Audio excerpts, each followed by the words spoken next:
तुलसी देखी सुबेश, भूल ही मूढ़ न चतुर नर, सुंदर के कई पेख, बचन सुधा सम असन अही। अच्छा भेष दे करके चतुर लोग नहीं भूलते हैं, मूर्ख चाहे बहकावे में आ जाए पर चतुर कभी नहीं भूलते हैं। मोर कितना सुंदर है परंतु उसका आहार क्या है? सांप, जहरीले सांप खाता है। बोल ही मधुर बचन जिमी मोरा, खाई महा अहि हृदय कठोरा। और उगरे अंत न होई निबाहु, काल नेमि जिमी रावण राहु। कियो कुबेश साधु सन्मानु, जिमि जग जामवंत हनुमानु। अच्छा वेश बनाया रावण ने यति का, परंतु बाद में उसकी पूरी हकीकत सामने आ गई।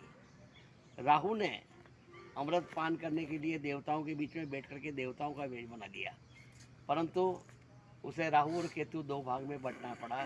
सुदर्शन चक्र से उसका गला काट दिया। और कालनेमी, वो भी हनुमान जी का रास्ता रोकने के लिए साधु कपट साधु बन के बैठा था। तो जो बुरे आदमी हैं और अच्छा भेष बना करके रखते हैं तो वो उनकी पोल खुल जाती है। परंतु कुएव कुवेश साधु सनुमानु, जिब जग जामवंत हनुमानु। खराब वेश बनाए फिर भी साधु है, सज्जन है, तो चाहे वो रीछ के रूप में है और वानर के रूप में है तो भी सम्मानित किए गए, जैसे जामवंत को किया गया और हनुमान जी को किया गया। बुरा और बुराई, हर आदमी में बुराई है और अच्छाई सब में है, गुण और अवगुण सब में है। प्रभु जी खसमा ना के प्यारे, भले बुरे हम तारे। हम जैसे भले हैं बुरे हैं हम तुम्हारे हैं। और भक्त रैदास ने भी कहा कि प्रभु जी मेरे अवगुण चित न धरो, समदर्शी है नाम तिहारो, चाहो तो पार करो। ये अवगुण तो मेरे में है परंतु उसे आप अपने चित्त में न लाएं। आदमी में बुराई वही है कि वो करता तो बुरा है परंतु बनता भला है। जब वो मंदिर में जाता है तब ये सोचता है कि मुझे कितने लोग देख रहे हैं, मुझे लोग अधिक से अधिक देखें तो अच्छा रहे। और जब वो मदिरालय में जाता है तब देखता है कि मुझे कोई देख तो नहीं रहा है, कि मेरे ऊपर किसी की नज़र तो नहीं पड़ रही है। तो ये जो बुरा होना बुरा नहीं है, बुराई के ऊपर अच्छाई का आवरण डालना, गलत काम करके राम नामी दुपट्टा पहनना, तिलक छाप लगाना और अपने आप को संत महात्मा बताना और फिर गौशाला के चंदे खाना, ये चीज़ें बहुत बुरी होती है। जैसे हैं वैसे ही अगर आप सभी के सामने रहेंगे और कपट का आवरण, छल का आवरण, छद्म आवरण नहीं रखेंगे तभी आपका जीवन सही है।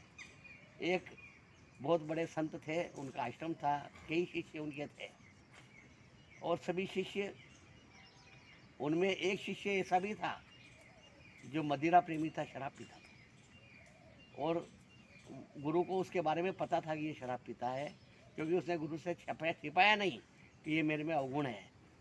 और बाकी के जितने शिष्य थे वे सब अपने गुणों का बखान करते थे, हालांकि अवगुण उनमें भी थे पर उन्होंने अपने अवगुणों को छिपाया और गुणों को ही प्रकट किया। परंतु उस शिष्य ने अपने अवगुण भी गुरु के सामने प्रकट कर दिए। जब गुरु का अंतिम समय आया तब उन्होंने, सभी शिष्यों ने सोचा कि गुरु किसको अपने जीवन का रहस्य बताएंगे, किसको अपना उत्तराधिकारी घोषित करेंगे। हम एक से एक बड़े गुणवान, विद्वान और ज्ञानी ध्यानी शास्त्रों के ज्ञाता हैं, हमारे में से किसी को गुरु अपना उत्तराधिकारी चुनेगा और जीवन के रहस्य बताएगा। परंतु सबको बड़ा आश्चर्य हुआ जब उस शराब पीने वाले शिष्य को उन्होंने अपना रहस्य बताया और उत्तराधिकारी घोषित कर दिया। तब शिष्यों ने गुरु से पूछा कि आपने ऐसा क्यों किया? तो उन्होंने कहा मैंने ऐसा किया कि इसके बारे में मैं सब कुछ जानता हूँ कि ये क्या करता है क्या नहीं करता है, पर आपके बारे में मैं सब कुछ नहीं जानता। आपने अपनी अच्छाइयाँ बताई पर अपनी बुराइयाँ कभी मेरे सामने प्रकट नहीं की। पर इस शिष्य ने अपनी बुराई भी मेरे सामने प्रकट की है। और जिस शिष्य को मैं अच्छी तरह से जानता हूँ तो वो कितना अच्छा है और कितना बुरा है, जब तक मैं उसको जानूंगा नहीं तब तक मेरे जीवन के रहस्य कैसे बताऊंगा और उसे अपना उत्तराधिकारी कैसे घोषित करूंगा। इसलिए बुरा करना ज़्यादा बुरा नहीं है, बुराई के ऊपर अच्छाई का पर्दा डाल करके भला बन करके रहना, ये ज़्यादा बुरा है। इसलिए जैसे हैं वैसे नज़र आए और कभी भी छद्म आवरण न रखें, निर्ग्रंथ न रहें, अपने आप को जो है वैसा ही बताएंगे, तभी आप प्रमाणित माने जाएंगे। वरना आपकी स्थिति वही होगी जो गलत काम करने वाले और अच्छा आवरण धारण करने वालों की होती है।